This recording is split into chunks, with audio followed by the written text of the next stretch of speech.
Smiles from Zydus hospitals stories of hope અંતર્ગત આજે વાત કરીએ હૃદય રોગમાં ખૂબ જ ખ્યાતનામ ડોક્ટર સુનિલ થાનવી અને ડોક્ટર ભાવેશ રોય સાથે.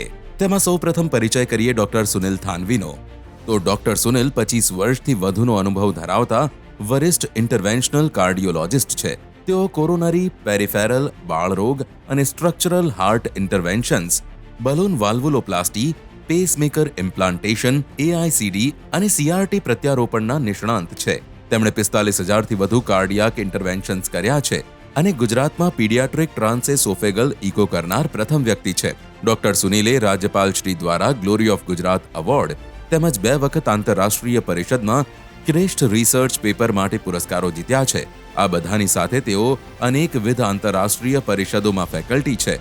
અત્યંત આદરણીય વ્યક્તિ હોવાની સાથે ડોક્ટર સુનિલની ગણના અમદાવાદના શ્રેષ્ઠ કાર્ડિયોલોજિસ્ટમાં થાય છે. તેમની સાથે જ વાત કરીએ ડોક્ટર ભાવેશ રોયની. તો ડોક્ટર ભાવેશ સિનિયર ઇન્ટરવેન્શનલ કાર્ડિયોલોજિસ્ટ તરીકે 2 દશકાનો અનુભવ ધરાવે છે. બાળપણથી જ ડોક્ટરના હુલામણા નામે ઓળખાતા ડોક્ટર ભાવેશ રોયની એક્સપર્ટીઝ તરફ ધ્યાન દોરીએ તો તેઓ coronary artery disease, heart failure, જન્મજાત હૃદય રોગ અને ક્લિનિકલ કાર્ડિયોલોજીમાં પ્રખર સેવાઓ આપી રહ્યા છે. મેડિકલની સાથે કમ્પ્યુટર ટેકનોલોજી અને પેશન્ટ એજ્યુકેશન પ્રત્યે પણ તેઓ ઊંડો રસ ધરાવે છે. તબીબી અભ્યાસના તેમના વર્ષો દરમિયાન તેમણે અસંખ્ય શૈક્ષણિક પુરસ્કારો પ્રાપ્ત કર્યા છે. આ ઉપરાંત તેમણે અનેક રાષ્ટ્રીય અને આંતરરાષ્ટ્રીય કોન્ફરન્સમાં અગણિત પ્રેઝન્ટેશન્સની સાથે એજ્યુકેશનલ સેશન્સ પણ આપ્યા છે. મેડિકલ ટેકનોલોજી અને સંશોધનોના માધ્યમથી વિશ્વ કક્ષાના આરોગ્ય સંભાળના ઉપાયો સુલભ બનાવવાના ધ્યેય મંત્ર સાથે ડોક્ટર સુનિલ અને ડોક્ટર ભાવેશે હૃદય રોગની સારવારમાં નવા જ સંવેદનશીલ ધોરણો પ્રસ્થાપિત કર્યા છે. તેમની સચોટ નિર્ણય શક્તિ સુનિશ્ચિત કરે છે કે દર્દીને ઓછા સમયમાં લાભદાયી પરિણામો મળી રહે. હાર્ટ ટ્રાન્સપ્લાન્ટ જેવી અત્યંત કોમ્પ્લિકેટેડ અને જટિલ ઇન્ટરવેન્શનલ પ્રોસિજર માટેના વિશેષજ્ઞ આ બંને અનુભવી ડોક્ટર્સની તબીબી સફર અને તેમના પ્રેરણાત્મક અનુભવને સાંભળીએ. નમસ્કાર દર્શક મિત્રો. નમસ્કાર. Good morning doctor Sunil. Good morning doctor Bhavesh.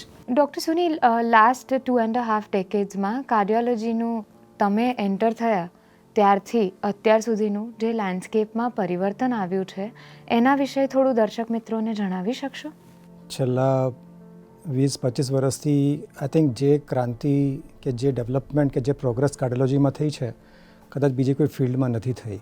જ્યારે શરૂઆતમાં મેં કાર્ડિયોલોજી જોઈન કર્યું હતું એઝ અ સિનિયર રેસિડન્ટ, ત્યારે અમે લોકો હાર્ટ એટેકમાં ઇન્જેક્શન્સ આપતા હતા, જે થ્રોમ્બોલિસિસ કહેવાય, સ્ટ્રેપ્ટોકાઇનેઝ, યુરોકાઇનેઝ, એવા બધા ઇન્જેક્શન્સ આપીને અને પેશન્ટ્સને એમાંથી બહાર કાઢવાનો પ્રયત્ન કરતા હતા.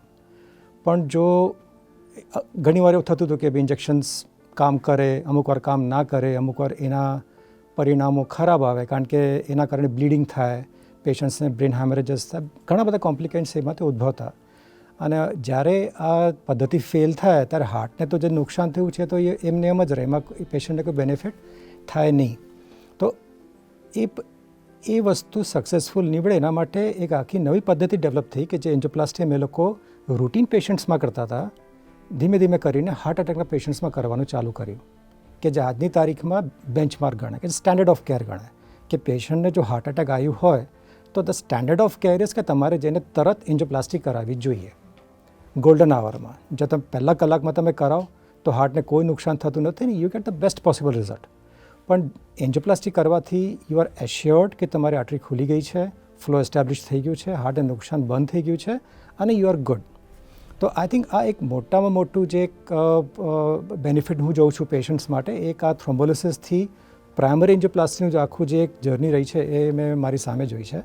આઈ થિંક આ એક રેવોલ્યુશન હતું. એક્ઝેક્ટલી. પેશન્ટ્સ માટે it was a very big thing. કદાચ એવું કહી શકાય કે પહેલાં એવું કહેવાતું હતું કે પહેલો હાર્ટ એટેક, પછી બીજો આવે ને પછી ત્રીજો આવે ને મરી જાય. અને અત્યારે હવે શું કહેવાય, જ્યારે સ્કૂલમાં હતા ને ત્યારે બધા એવું જ કહેતા હતા કે એમને ત્રીજો હાર્ટ હવે આવશે અને હવે મૃત્યુ પામે પછી અત્યારે પેશન્ટ હોસ્પિટલ પહોંચ્યું તોય એક્સપાયર થઈ ગયું, શોક લાગે. અત્યારે નોશન શું છે, જો હાર્ટ એટેકમાં તમે હોસ્પિટલ પહોંચી શક્યા then you will go through it, તમને બહાર આવી જ જશો. બરાબર છે. So this is totally change કે પહેલાં હાર્ટ એટેકમાં પહેલાં બીજા ત્રીજા હાર્ટ એટેક અને પછી તો આ જ થવાનું છે.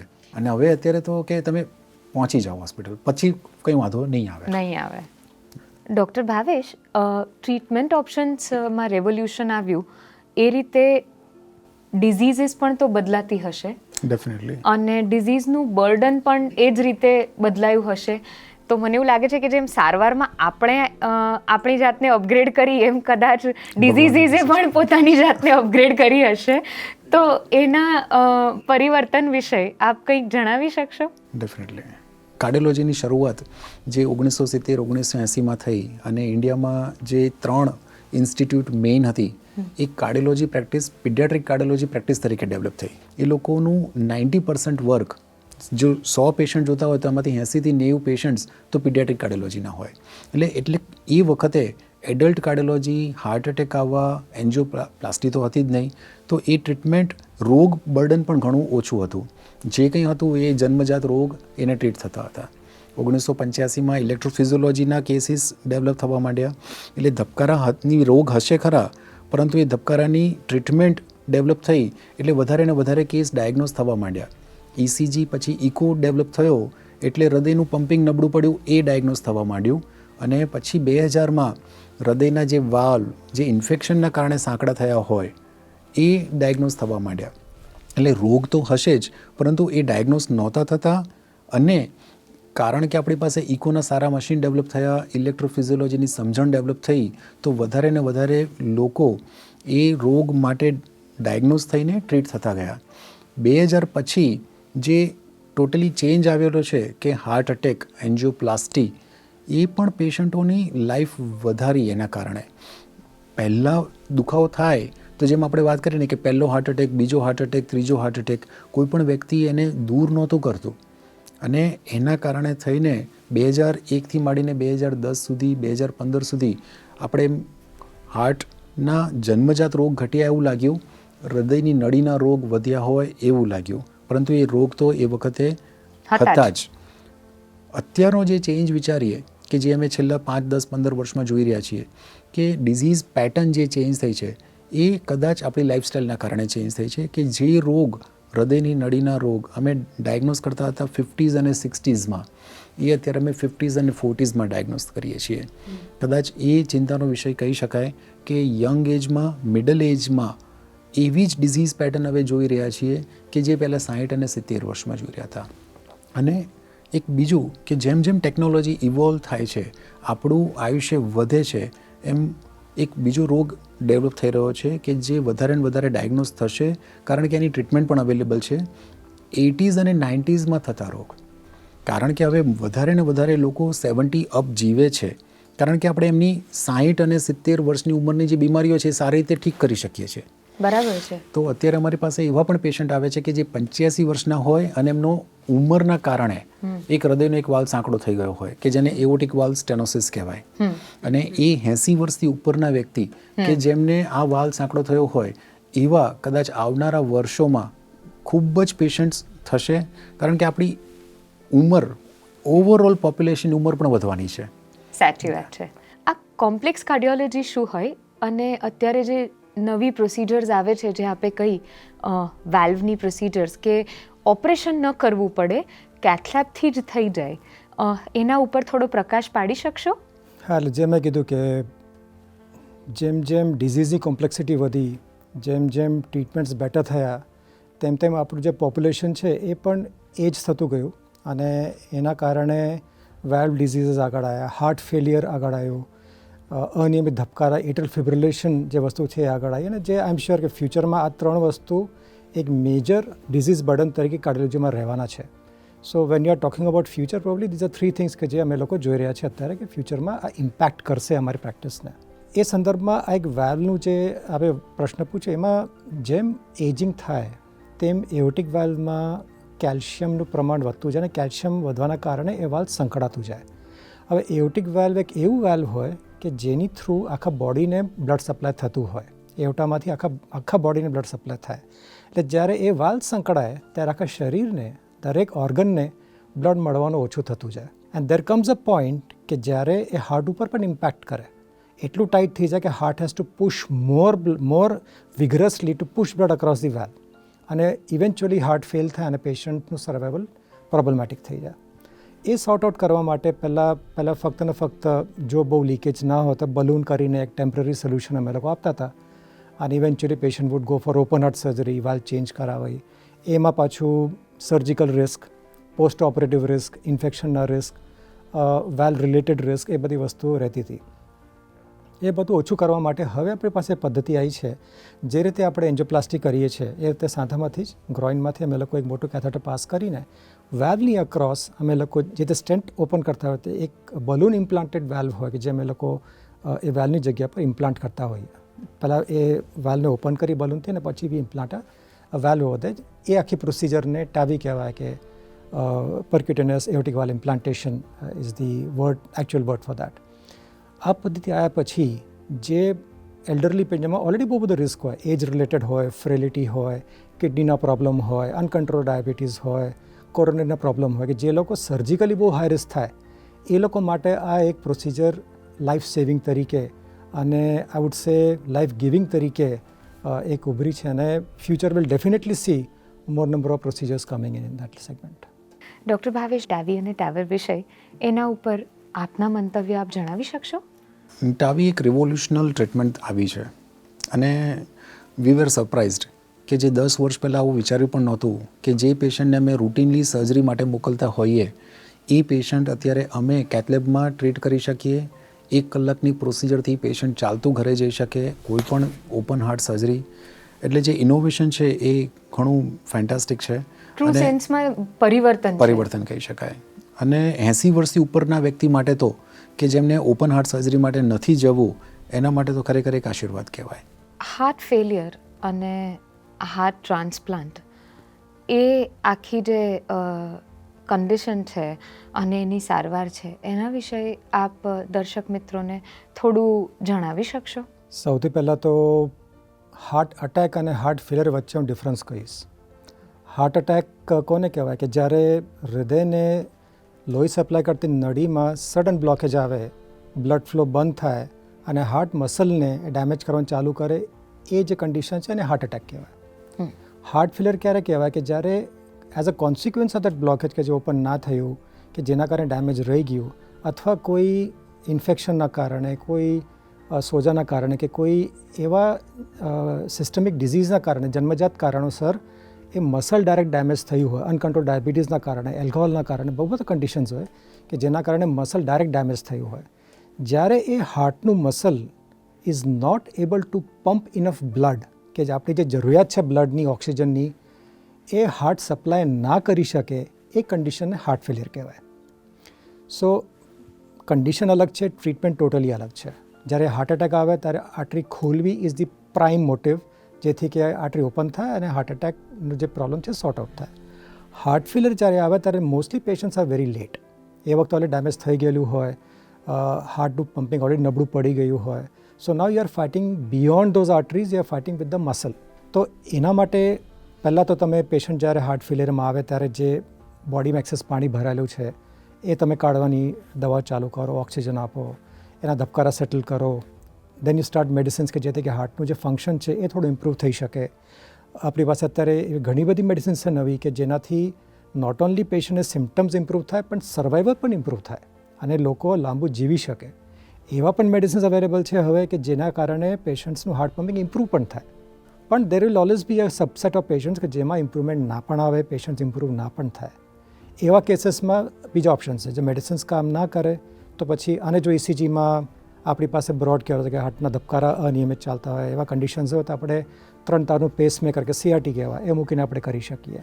જો એના માટે કેન્ડિડેટ ના હોય અથવા કર્યા પછી પણ પેશન્ટ ઇમ્પ્રૂવ ના થતું હોય તો પછી આપણી પાસે મેકેનિકલ કાર્ડિયક સપોર્ટ છે અને હાર્ટ ટ્રાન્સપ્લાન્ટ છે, which is the ultimate option that we can always offer. અને પ્રોડલી સ્પીકિંગ કે જે આપણું ઇકોસિસ્ટમ જે મેં વાત કરી કે જે as a department, as a hospital, as a overall treatment care approach, we almost have everything that is there for our heart failure patients. હૃદયના ટ્રાન્સપ્લાન્ટ વિશે લોકોમાં ઘણી બધી બીક હોય છે. તો આપે જે ટ્રાન્સપ્લાન્ટ કર્યા આપની હોસ્પિટલમાં, એ આજે પણ પેશન્ટ્સ હાર્ટ ટ્રાન્સપ્લાન્ટ પછી પણ આપની પાસે આવી રહ્યા છે. તો એ પ્રોસિજર એટલી સિમ્પ્લિફાઈ થઈ છે કે એની થોડી ઇન્ટ્રિકસી વિશે કંઈ શેર કરી શકશો ડૉક્ટર ભાવેશ? પ્રોસિજર જોખમી નથી જે ઓપરેશન છે કાર્ડિયાક ટ્રાન્સપ્લાન્ટેશન એ એક તરીકે એવું વિચારી શકીએ કે બાયપાસ સર્જરીની જેમ જ છે કે ઓપન હાર્ટ સર્જરી છે, અને જે સર્જન બાયપાસ સર્જરી કરે છે એમના માટે બાયપાસ સર્જરી ઉપરાંત કાર્ડિયાક ટ્રાન્સપ્લાન્ટ કરવું એ ટેકનિકલી બહુ ચેલેન્જિંગ ન કહેવાય. એટલે પેશન્ટ માટે થોડુંક એક્સેપ્ટ કરવું કે મારું હૃદય કાઢી દેવામાં આવશે અને નવું હૃદય મૂકવામાં આવશે, એ વિચારવું, એક વિચાર પણ ડર પેદા કરી દે કે આવું થશે, મારું હૃદય નવું ચાલશે કે નહીં. વાત સાચી. એટલે જ્યારે અમારા પાસે હાર્ટ ફેલરવાળા પેશન્ટ આવે અને અમે એમને કાર્ડિયાક ટ્રાન્સપ્લાન્ટ માટે એલિજિબલ ગણીએ અને પોસ્ટ કરતા હોય કે ઓકે તારે ટ્રાન્સપ્લાન્ટની જરૂર છે, તો એની પહેલાં અમે ઘણો સમય લઈએ છીએ, 5-7 દિવસ નહીં, 2-3 અઠવાડિયા એ કાઉન્સેલિંગ માટે, એ દર્દીના ફેમિલીને કાઉન્સેલિંગ માટે પ્રિપેર કરવા માટે. મેડિકલી તો અમે પ્રિપેર કરીએ જ, પરંતુ જે તમે જણાવ્યું ને કે ટ્રાન્સપ્લાન્ટ વિશે દર્દીના મનમાં ઘણો ડર હોય, એ ડર દૂર કરવો ખૂબ જરૂરી છે. જો એ સર્જરી માટે પેશન્ટ પોઝિટિવ નહીં હોય, એને બધા ડાઉટ ક્લિયર નહીં થયા હોય, તો અમને એ ઓપરેશન કરવા દરમિયાન જે કમ્ફર્ટ જોઈએ એ કમ્ફર્ટ નહીં મળે. એક વખત એક પેશન્ટના રિલેટિવનો, પેશન્ટનો બધો ડર, બધા સવાલના જવાબ મળી જાય પછી જે કમ્ફર્ટ મળે, જે કોઓપરેશન મળે, જે ટ્રસ્ટ મળે, એનાથી અમને ઓપરેશન કરવામાં, ઓપરેશન પછી પેશન્ટ મેનેજ કરવામાં ખૂબ જ સરળતા રહી જાય છે. ડૉક્ટર સુનિલ, આપની આટલા બધા વિવિધ પ્રકારના કેસો જે આપે ટ્રીટ કર્યા છે, એમાંથી કોઈ હૃદયની નજીક હોય એવો કોઈ એક કેસ જણાવી શકશો? એક જે બહુ જ ખરાબ કેસ છે, અમારી ભાષામાં કહેવાય કે it was a very bad case. એક 75-year-old કાકા હતા અને એ જ્યારે અમારે ઇમરજન્સીમાં પહોંચ્યા ત્યારે ઓલમોસ્ટ અરેસ્ટમાં હતા. હાર્ટ એમને બંધ થઈ ગયેલું, પ્રેશર્સ એમના 50 કે 60 પ્રેશર્સ હતા, અને family was like they were very keen, અને એ લોકોને જે પણ થાય કરવું છે એ ટાઈપનું સ્થિતિ હતી. આજથી 10 વર્ષ પહેલાં કદાચ એવું થયું હોય કે અમે લોકો કીધું કે ભાઈ અત્યારે લોકોએ એક્સેપ્ટ કરી લીધું હોય કે ઇઝ જસ્ટ 75 એટલે આમાં બહુ કંઈ થઈ શકે એવું નથી, પણ ઇન ટુડેઝ વર્લ્ડ એ બધી વસ્તુઓ ડિફરન્ટ છે. સો જ્યારે ઝાયડસના યરમાં અમે લોકો રિવાઈવ કર્યું એમને, અને તરત અમે લોકો કેથલેબમાં લઈ ગયા. ઇમરજન્સીમાં અમે લોકો, જે અમારી ભાષામાં કહેવાય લેફ્ટ મેનિન્જોપ્લાસ્ટી કરી, એમાં ત્રણ એક્સટેન્ટ અમે લોકો ઇમરજન્સીમાં નાખ્યા. એમને લગભગ અઠવાડિયું થયું આઈસીયુમાં. પહેલાં એમને વેન્ટિલેટર પર હતા, વેન્ટિલેટર પરથી કાઢ્યા, આઈબીપી કાઢ્યું, પ્રેશર સપોર્ટ્સ કાઢ્યા, ધીમે ધીમે કરીને કિડની પરથી ઇફેક્ટ હતી એ ધીમે ધીમે કરીને ઉતરી.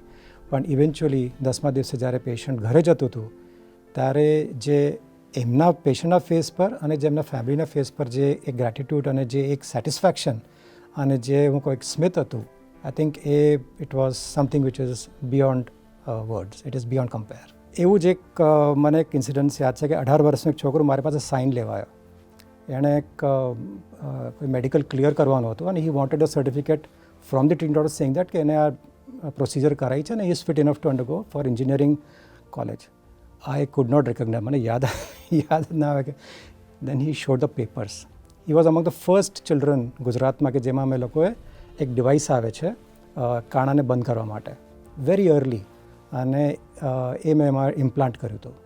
સો જ્યારે આવા પેશન્ટ્સ તમારી સામે આવે અને વેન યુ સી ધેમ એકદમ નોર્મલ લાઈફ જીવતા, હસતા ખેલતા, ડેવલપ થતા અને પોતાની લાઈફમાં પ્રોગ્રેસ કરતા, તો આઈ થિંક એનાથી વધારે ખુશી કોઈ પણ વસ્તુ તમને ના આપી શકે. ડૉક્ટર ભાવેશ, ઘણા બધા પેશન્ટો બીમારી એટલી વધારે ન હોય પરંતુ એની ટ્રીટમેન્ટ કરતાં અટકાતા હોય છે. હવે એનું એક્ઝામ્પલ છે કે મારા મધર ઇન લો કઝિન, એમને હોલ ઇન ધ હાર્ટ હતું, જે આપણે ડિવાઇસ મૂકીને બંધ કરી દઈએ, બરાબર. પરંતુ તમે માનશો નહીં, એમણે ખબર હોવા છતાં પણ 15 વર્ષથી ઓપરેશન કરાવે નહીં, દર વર્ષે 1.5 વર્ષે એડમિટ થાય શ્વાસ સાથે. કારણ શું? મારા છોકરાના મેરેજ થઈ જાય ને પછી જ હું સર્જરી કરાવીશ. કારણ કે સર્જરી દરમિયાન કંઈ થઈ ગયું તો, કેમ કે એમને ઓપન હાર્ટ સર્જરીની બીક હતી. અને જેવા મારા મેરેજ થયા મને ખબર પડી કે આ બીમારી છે, મેં એમને સમજાવ્યા, બરાબર, કન્વિન્સ થયા, એડમિટ થયા. જે દિવસે એડમિટ થયા અને પ્રોસિજર થઈ, બીજા દિવસે રજા મળી ગઈ. એમને નવાઈ લાગી કે આટલું નાનું કામ હતું ને હું 15 વર્ષથી અટકાવી રહી હતી.